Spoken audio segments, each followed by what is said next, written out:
Late Night Health continues with our regular contributor, Paul D. Corona. Dr. Paul D. Corona.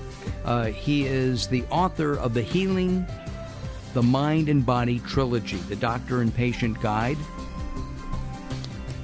I have mine right here. And Dr. Paul practices in the Laguna Beach area of Southern California, which some people consider to be heaven on earth. Dr. Paul, welcome to Late Night Health again. Thanks, Mark. It's great to be back. We want to talk about sleep. Sleep actually has been in the news, and I'm a little confused, so maybe you can, share your input on this. Some people say that you need 8 hours a night. Some people say you can get by with 5 hours a night. Sometimes I get by with 4 hours a night. More often than not, it's 4 hours a night. I'll wake up early. I'll go to bed about 11. You wake up around 2. You go back to sleep around 4, and you're up at 6. And so it's not continuous sleep. So question number one, how many hours does the average person need? From the studies I've seen, the ideal average would be about 7 to 8 hours. At least 6.5 hours of quality sleep would be the healthiest amount. The word quality, what do you mean by quality? I just said that often, my sleep pattern breaks up. People wake up from being poked because you're snoring. You wake up because you have to go to the bathroom. And you don't fall right back asleep. Would those issues affect the quality of the sleep? By quality of sleep, I mean depth of sleep. And you can tell that by dreams. If you're having dreams, that means you're probably in a good, we call REM sleep, which is rapid eye movement sleep, which is the highest quality sleep. And hopefully if someone wakes up, hopefully get back to the quality sleep fairly quickly. But yeah, the amount of sleep is one thing, and then the quality of sleep is the other. And what if you don't have quality sleep or enough sleep? Can that affect things like stress and anxiety and exacerbate that? Yeah, it can exacerbate because of the fact that it can lead to daytime fatigue, lack of poor focus and concentration the next day. So sleep is very important, and I make sure in my practice to ask my patients about their sleep quality and are they happy with their sleep. What if you're not happy with your sleep? I mean, how do you get on to sleep? I mean, there are prescription products such as Ambien, and there have been, some humorous stories about the side effects. Guy goes to sleep, takes the Ambien, falls asleep, wakes up an hour later, gets up, gets dressed, goes to the local diner, eats a dinner, goes home, undresses, gets back into bed. Doesn't remember any of it. I mean, I'm exaggerating that, but those kinds of stories, which are scary, really. And those kind of stories, I've had patients that have actually told me those stories on Ambien or Lunesta, one of the prescription ones, where they actually are in like a sleep hypnosis, where they're actually getting up and making food in the kitchen and going out to the store and never remembering and not knowing, and they just do it on impulse and on reaction. But yeah, but it could be pretty dangerous, obviously. Obviously, and then a lot of the over-the-counter sleep aids have the same active ingredient as Benadryl. Right. Most of the over-the-counter, like Tylenol PM, Advil PM, it's basically Benadryl. Melatonin is an herbal concoction. There's a lot of it at the health food store, at the pharmacy. They have melatonin or natural herbal sleep remedies, which some people find effective. Though a lot of people say they don't work. But that's a good place to start if someone's looking for something. And something else that just occurred to me, the fact that your doctor says take this pill, it's going to help you sleep, and it's a sugar pill. But it helps like 40% of the people. Just because they believe in their doc. They believe it, or just the placebo effect is high for just about anything. If someone believes or is told that something's going to do something, it often works. And so when they study pharmaceutical products, they always study it against placebo, because placebo people have a high response to. How do they do that? I've never heard they study against placebo effect. That's amazing to me. They have an arm, they call it double-blind studies, where they actually have people on placebo, and the patients don't know if they're on an active medication or on placebo. But they gauge the effectiveness of medication based on their the response against placebo. It has to separate from placebo. In other words, the results have to be positive for sleep. In this case, we're talking about sleep. So, you know, the PM pill from Paul and Mark has to show in the study that it does help with sleep. Right. And also very important beside the pills is sleep. What we call sleep hygiene, which means making sure that there's a routine for sleep. So, being able to wind down at night before sleep, not watching scary movies or reading suspenseful novels right before you go to bed.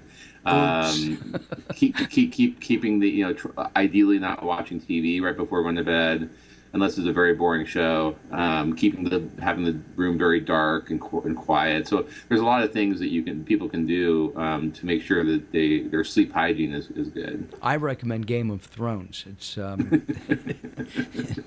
it just knocks me out each time.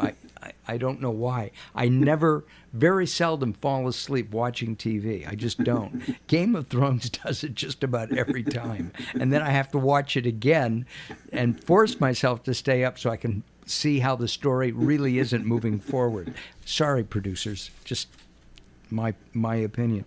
What about taking over-the-counter medications every day to help you sleep? I worked with a guy who couldn't sleep if he didn't take a Tylenol PM.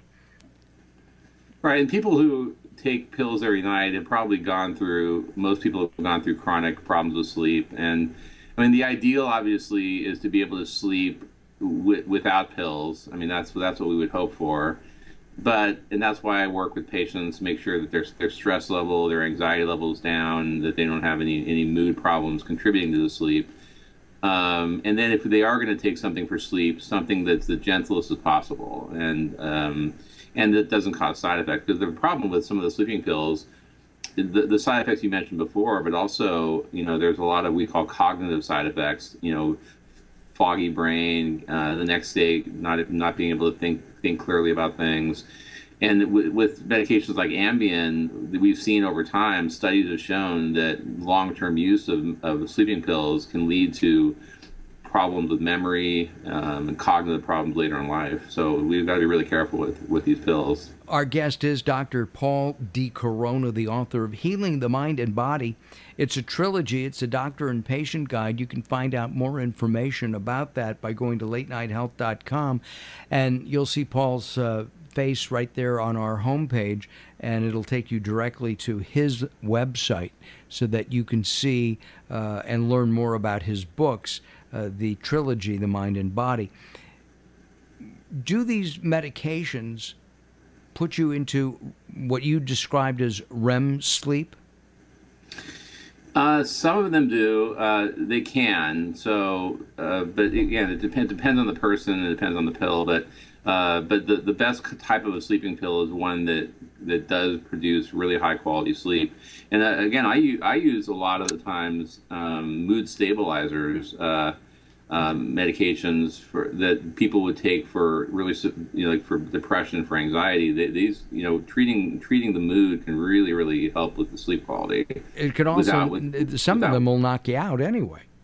Some of them will knock you out, and so in a sense you can treat two things at the same time. You can treat the sleep, and they're non-addictive, and you can treat the mood at the same time. So people who have really chronic, difficult problems with sleep, I always look at their mood, and I always look at their mood history and look and see if they have any mood disorder, anxiety being foremost. Is it important for us to remember our dreams? or because I've been told that everybody dreams. Right. I personally very rarely remember my dreams. I don't know why. I've been told you don't remember your dreams either? I was told that means we're more evolved than the average person. I'm serious. A psychologist told me that. Yeah. That we don't have any psychological problems to work out in our dreams, and so. Yep. Right. And I can wake up in the middle of the night with a really bizarre dream, and I think I'm definitely remember this one tomorrow, and I wake up the next day and I don't remember it. Yeah. Yeah, exactly. Is remembering dreams important or not? I don't. There's people who would say, like dream specialists would say that dreams can tell you a lot about, or they use dream in therapy sometimes, but I'm not really sure how important they are. I think they typically dreams come from things that happen in people's lives, or bizarre connections that people make in their dreams. The other day I was talking to a friend of mine who felt he was coming down with a cold, and a bad one, and he decided to take a nap, something he doesn't do, and he took a 3.5, 4 hour nap, went to bed early that night, woke up the next day feeling fresh as a daisy, as they say, and he said sleep was restorative. Is that what sleep really is, physically and mentally? The proper sleep should be restorative. That's a good word for it.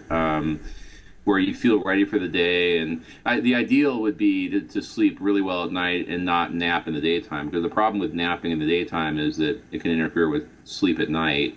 But some people, can take a good nap and still have a good night's sleep that night. Let's take a poll. Are you a napper, Dr. Paul? No, I'm not. Okay. Dr. Wayne, are you a... I've been promoted. Yes. Are you a sleeper, napper? Can you take a nap? No. Generally not. Generally, I'm not either. Saturday afternoon nap when nobody else is around always sounds so good, but I just never leave my office to do it. Or I'll be sitting in the studio with my head down for 10 or 15 minutes sometimes. Yeah. That's right. about it. And my wife will take a 15, 20-minute nap. So if you hear those long silences on the radio, you'll know what that is. That is that you're asleep. Got it. Okay. That makes sense. I guess that as I said, my wife will take a 15, 20-minute nap after her lunch, and it just feels, ready to take on the day again. That 20 minutes just gives her a lot of energy. I've got that 45-minute thing. If I'm asleep for 45 minutes and wake up, I'm angry. Really, really angry. Is that because you've wasted 45 minutes? No, it's just angry, mad. I wake up swinging. Oh, that's amazing. Well, no napping on Late Night Health. No. All right, Dr. Paul Corona, the insane Daryl Wayne, and I'm Mark Alyn. We'll be back as Late Night Health continues. Join us at latenighthealth.com. Take a look at our pictures. We have to talk about the new pictures I'm going to put up. Uh-oh. Well, they're new old pictures. I'll tell you about that if Dr. Paul doesn't mind when we come back. This is Late Night Health. I'm Mark Alyn. We'll be back in just a couple moments. Don't go away.